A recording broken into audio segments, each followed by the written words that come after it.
discuss about the semiconductor diodes. So conductor के बारे में हम चर्चा कर चुके हैं। डायोड्स का मतलब होता है जिसमें दो पी और एन जंक्शंस होंगे। पी टाइप सेमीकंडक्टर और एन टाइप सेमीकंडक्टर को जब हम जोड़ देंगे तो उससे बनेगा सेमीकंडक्टर डायोड, राइट। सो सेमीकंडक्टर डायोड जो है, जो फिगर नंबर 14.12 ए में आप देखें, इस फिगर में आप देखिए, यहाँ आपने पी टाइप को, एक्सट्रिंसिक सेमीकंडक्टर को, और एन टाइप सेमीकंडक्टर को आपने जोड़ दिया और इससे बनेगा P N junction diode, right. So इसके किनारे पर यहाँ एक मेटल, ये ब्लैक पोर्शन जो आप देख रहे हैं, ये मेटलिक कॉन्टैक्ट है, that is written over here, this is metallic contact on both sides. ये हमें एक्सटर्नल वोल्टेज के सोर्स को जोड़ने के लिए हमारे पास कॉन्टैक्ट पॉइंट होता है। इसके दो, it is a two terminal device, इसके दो एंड होंगे जहाँ से आप वोल्टेज सप्लाई कर सकते हैं। And P N junction diode is symbolically represented as shown in figure number this. यदि आपने सिम्बॉलिकली इसको रिप्रेजेंट करना है, जब हम आगे सर्किट डायग्राम बनाएंगे तो हम इस फिगर का, ए फिगर का इस्तेमाल नहीं करेंगे, हम बी जो फिगर है उसका इस्तेमाल करेंगे। ओके, इसमें जो डायरेक्शन ऑफ एरो है आप यहाँ देख रहे हो, जो P side is represented by this arrow and the n side is represented by this line, right? So this arrow represent the direction of the flow of current. ये direction of flow of current को represent करेगा जब ये forward biased होगा। Direction of the arrow indicate the conventional direction of current. It represent the direction of current when it is forward biased. जब ये under forward bias condition में होगा, हम forward bias को अभी discuss करने वाले हैं। इक्विलिब्रियम बैरियर पोटेंशियल जो होगा, देखिए इक्विलिब्रियम बैरियर पोटेंशियल की बात हमने की थी कि जब ड्रिफ्ट करंट और डिफ्यूजन करंट बराबर हो जाते हैं, ड्रिफ्ट करंट और डिफ्यूजन करंट बराबर होने के बाद जो यहाँ एक पोटेंशियल डेवलप होता है, ये देखिए, ये बैटरी का जो पोटेंशियल, बैटरी डेवलप होती है उसका जो पोटेंशियल होता है वो B0 होता है। This is the equilibrium potential. वो स्टेज का पोटेंशियल जो further movement of electron and holes to both side will को रेस्ट्रिक्ट कर देता है, स्टॉप कर देता है, ताकि इक्विलिब्रियम को सस्टेन किया जा सके। ओके, सो ये जो इक्विलिब्रियम का बैरियर पोटेंशियल है ये अल्टर हो जाता है, चेंज हो जाता है by applying the external voltage across the diode. जब हम इस डायोड को, पीएन जंक्शन डायोड को एक्स्ट्रा बैटरी के साथ जोड़ेंगे तो ये जो बैरियर पोटेंशियल है, ये बैरियर पोटेंशियल किस स्टेज का है, जब डिफ्यूजन करंट और ड्रिफ्ट करंट एक दूसरे के बराबर होते हैं और फर्दर नेट करंट जीरो होता है। तो जब हम इसको एक्स्ट्रा बैटरी के साथ जोड़ते हैं, जैसे आप इस डायग्राम में यहाँ देख सकते हैं, जब हम इसको एक्स्ट्रा बैटरी के साथ जोड़ेंगे तो ये जो पोटेंशियल है V0, ये डिक्रीज हो सकता है, इंक्रीज हो सकता है, अल्टर हो जाएगा। हम अल्टर वर्ड ज़्यादा इस्तेमाल करने की कोशिश करेंगे। The situation of the PN junction under equilibrium without biasing is shown in figure number 14.11a. So this figure is not available over here, but you can see that इसको आप देख लें, ये जो पॉइंट है इतना पोटेंशियल होगा B0, यही है फिगर नंबर 14.11a, राइट। अब हम क्या करते हैं, हम पी एन जंक्शन को तो हमने पढ़ लिया कि पी एन जंक्शन का मतलब क्या हुआ, जब आपने पी टाइप एक्सट्रिंसिक सेमीकंडक्टर को और एन टाइप एक्सट्रिंसिक सेमीकंडक्टर को इकट्ठा कर दिया, जोड़ दिया, तो ए पी एन जंक्शन बन जाएगा। डायोड्स का आप अभी मीनिंग समझ चुके हैं और इसको हम फॉरवर्ड बायसिंग को हमने समझना है। ये हमारे पास एक नया वर्ड आपके लिए आया है समझने के लिए। तो फॉरवर्ड बायस क्या होता है, फॉरवर्ड बायसिंग में ये होता है कि जब आप जो आपके पास जंक्शन डायोड है, ये मेटलिक कॉन्टैक्ट जो है, ये मेटल कॉन्टैक्ट जो है, इसमें जब आप पी साइड को आप पॉजिटिव टर्मिनल के साथ जोड़ देते हैं, एक्स्ट्रा बैटरी जो आप लगाते हैं उसमें जब पी साइड को आप पॉजिटिव टर्मिनल के साथ जोड़ते हैं और एन साइड को आप नेगेटिव टर्मिनल के साथ जोड़ते हैं, तो ये जो स्ट्रक्चर हो जाता है इसको हम फॉरवर्ड बायस बोलते हैं। तो ये फॉरवर्ड बायसिंग हो जाएगी, तो हो जाएगा फॉरवर्ड बायस। ओके, जब E को पॉजिटिव से और एन साइड को आपने negative terminal of the battery के साथ जोड़ दिया तो ये बन जाएगा forward biasing. Okay, so when external voltage V is applied across a semiconductor diode such that P side is connected to the positive terminal। ये देखिए, आप P साइड को आप यदि पॉजिटिव टर्मिनल के साथ जोड़ दें और जो N साइड है उसको आप यदि नेगेटिव टर्मिनल के साथ जोड़ देते हैं तो इसको हम आपका जो डायोड होता है इस स्टेज के ऊपर फॉरवर्ड बायस्ड कंडीशन पर होता है। ओके, अब आगे इसकी कहानी बड़ी मज़ेदार है। अब यदि फॉरवर्ड बायस हम करते हैं तो उससे डायोड को फ़र्क क्या पड़ता है, अब हम इस डायरेक्शन में अपनी चर्चा को ले जाने की कोशिश करते हैं। देखिए, जब आपका जो डायोड था पी एन जंक्शन डायोड था और वो अपनी नॉर्मल कंडीशन पर था, आपने उसको उसकी बायसिंग नहीं की हुई थी, तो आप देखिए कि यहाँ एक बैटरी बनी थी। यहाँ ये बैटरी में ये पॉजिटिव टर्मिनल होता है और ये नेगेटिव टर्मिनल होता है, ये देखिए।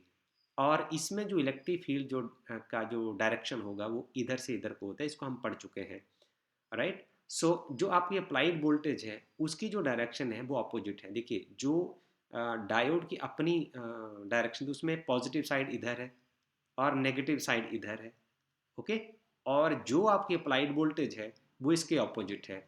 अप्लाइड वोल्टेज फॉर एग्जांपल आपकी B1 हो सकती है, B2 हो सकती है, V हो सकती है, कुछ भी हो सकती है।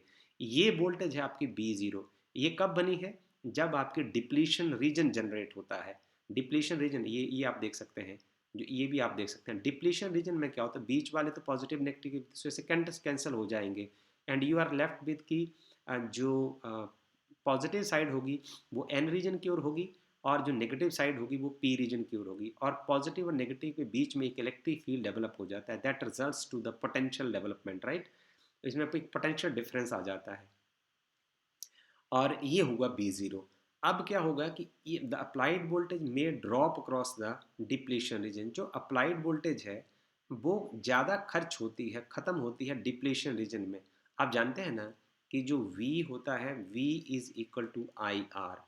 तो जब रेजिस्टेंस ज़्यादा होगा तो वोल्टेज ज़्यादा से ज़्यादा इस्तेमाल होगी।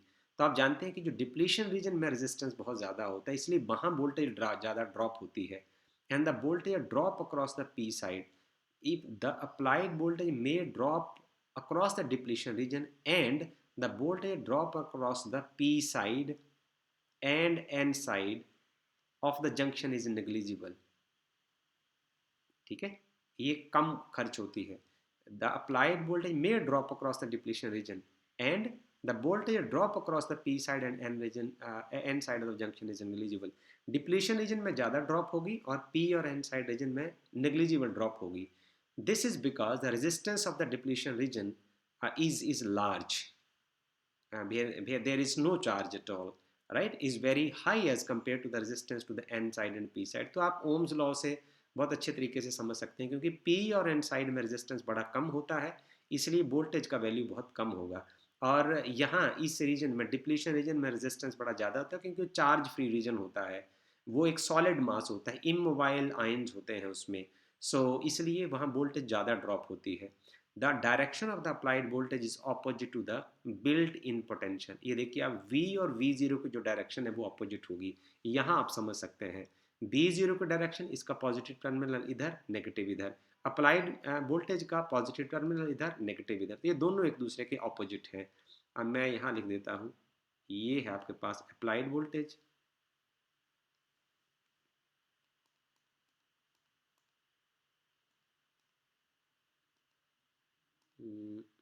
यस, ये है आपके पास अप्लाइड वोल्टेज, इसकी डायरेक्शन इधर है और जो बिल्ट इन वोल्टेज है उसकी जो डायरेक्शन है वो इसमें हम रेड कलर से रिप्रेजेंट कर देते हैं, वो इधर है। So both applied voltage and built in voltage are in the opposite direction. तो इसके होने से फ़र्क क्या पड़ेगा, ये समझने वाली बात है। As a result the depletion layer की जो बिड्थ होगी वो घट जाएगी। जो डिप्लीशन लेयर की जो बिड्थ है, ये जिसको हम बेरियर हाइट बोलते हैं, जो मूवमेंट ऑफ इलेक्ट्रॉन और होल को स्टॉप करती है वो घट जाएगी। और जो फाइनली वो क्या रह जाएगी, जो शुरू में B0 थी, जब तक हमने बायसिंग नहीं की थी तब B0 थी, अब ये घट के रह जाएगी B0 minus V। So this will now be B0 minus B, घट जाएगी ये। ओके, अब इसको हम समझते हैं, आगे फिर समझने की कोशिश करते हैं। देखिए अब क्या होगा, if the applied voltage is small, यदि तो आपने जो वोल्टेज अप्लाई की वो बहुत कम है तो उससे क्या होगा, तो जो बेरियर विड्थ है, जो मूवमेंट ऑफ इलेक्ट्रॉन और होल को रोकती है वो कम घटेगी। Barrier potential will reduced only slightly, वो बहुत कम घटेगी। इससे फ़र्क क्या पड़ेगा कि slightly below the equilibrium value, equilibrium value है उसकी B0। अब यदि आपने बहुत कम जो वोल्टेज अप्लाई की है, तो आप ये देख लीजिए कि जो बैरियर विड्थ है वो लगभग इतनी घटी है। तो ये कितनी रह जाएगी, इसको हम यहाँ मार्क कर देते हैं, ये रह जाएगी, इसको हम B0 माइनस B2 लिख देते हैं, ऐसे करके। तो इतनी हाइट रह जाएगी। तो इस स्टेज पर क्या होगा, बहुत कम जो चार्जेस होंगे, जो चार्ज कैरियर्स होंगे, हमें equilibrium balance, only the small number of carriers in the material those that happens to be the upper most energy level. इसमें जो बहुत कम चार्ज कैरियर्स होंगे वो इस बैरियर को क्रॉस कर पाएंगे और P से N रीजन में या N से P रीजन में पहुंच पाएंगे, इसलिए करंट बहुत कम होगा। This possesses the enough energy to cross the junction. इसमें पता क्या होगा, इसमें वही जो चार्ज कैरियर्स आगे क्रॉस कर पाएंगे जो अपर एनर्जी लेवल के होंगे। हमने पढ़ा था पहले, जो पी एन जंक्शन में बैलेंस बैंड और कंडक्शन बैंड होता है, तो उसमें हम पढ़ते हैं कि जो अपर एनर्जी लेवल में जैसे होल क्रिएट होता है तो वो नीचे की ओर सिंक होता चला जाता है और इलेक्ट्रॉन अपर लेवल में पहुंचते जाते हैं। तो इसमें जो इलेक्ट्रॉन्स अपर लेवल के होंगे वो तो क्रॉस कर जाएंगे, और पर जो लोअर लेवल के होंगे उनको ज़्यादा एनर्जी चाहिए होगी, वो क्रॉस नहीं कर पाएंगे, इसलिए करंट जो वो बहुत स्मॉल होगा। और यदि आपके सिस्टम में करंट स्मॉल होगा तो आपका कोई जो इंस्ट्रूमेंट है वो काम नहीं करेगा, इसलिए आपको ये कंडीशन जो है आपके लिए फेवरेबल नहीं है। अब क्या करेंगे हम, अब हम ऐसा करेंगे कि जो अप्लाइड वोल्टेज को बढ़ा देंगे। यदि हम अप्लाइड वोल्टेज को बढ़ा देंगे तो बढ़ाने के बाद क्या हो जाएगा, देखिए जो बैरियर विड्थ है वो और रिड्यूस हो जाएगी। उसको मैं इस साइड बनाने की कोशिश करता हूँ ग्रीन कलर से, ये देखिए, तो ये हो जाएगी B0 minus B, and this barrier width is now small as compare to B0 minus B2। तो शुरू में इतने बड़ी बैरियर को क्रॉस करना था, उसके बाद जब आपने स्मॉल अप्लाइड वोल्टेज अप्लाई की तो और घटी। यदि आपने अप्लाइड वोल्टेज को और ज़्यादा बढ़ा दी, क्योंकि जब ये फैक्टर बढ़ता चला जाएगा तो ये जो आंसर है वो रिड्यूस होता चला जाएगा, इसलिए बैरियर विड्थ और घट जाएगी। यदि बैरियर विड्थ घटेगी तो चार्ज कैरियर्स ज़्यादा ट्रांसफ़र हो जाएंगे, P से N साइड की ओर और N से P साइड की ओर, और करंट इंक्रीज हो जाएगा। अब हम टेक्स्ट को पढ़ लेते हैं। If be increase the applied voltage significantly, यदि ज़रूरत के अनुसार हम जो अप्लाइड वोल्टेज को इंक्रीज करते हैं तो barrier height will be reduce, वो और घट जाएगी, राइट।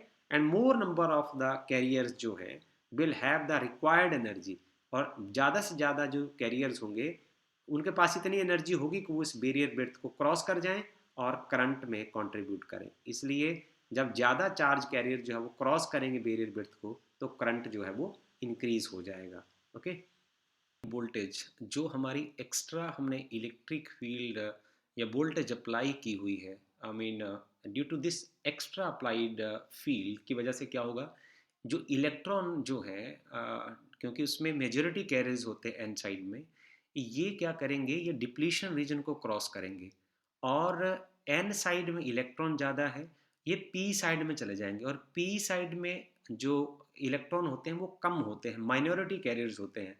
अब उन माइनॉरिटी कैरियर्स में एक्स्ट्रा इलेक्ट्रॉन्स आ जाएंगे, इसलिए हम इनको बोलते हैं। और उसमें और दूसरी साइड भी आप समझ लीजिए, पी साइड में होल ज़्यादा होते हैं, और इस एक्स्ट्रा वोल्टेज की वजह से आप सिंपली समझिए, पॉजिटिव टर्मिनल जो है वो पॉजिटिव होल्स को रिपेल करेगा और धक्का मार के इस एन साइड में पहुंचा देगा।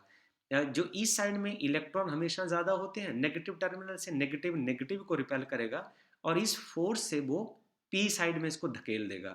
तो जो होल जब यहाँ से जाएंगे, जो होल्स जो यहाँ मेजॉरिटी कैरियर्स हैं और इलेक्ट्रॉन यहाँ माइनॉरिटी कैरियर्स हैं, तो होल जब यहाँ जाएंगे, सॉरी, इसमें होल यहाँ मेजॉरिटी कैरियर्स हैं और एन साइड में होल्स माइनॉरिटी कैरियर्स हैं, तो ये एक्सेस ऑफ होल जो हैं माइनॉरिटी कैरियर में जाकर इंजेक्ट हो जाएंगे। और देखो यहाँ इलेक्ट्रॉन जो है वो मेजॉरिटी कैरियर्स हैं, तो ये negative terminal of the battery की वजह से यहाँ इलेक्ट्रॉन माइनॉरिटी कैरियर्स में इसमें इंजेक्ट हो जाएंगे।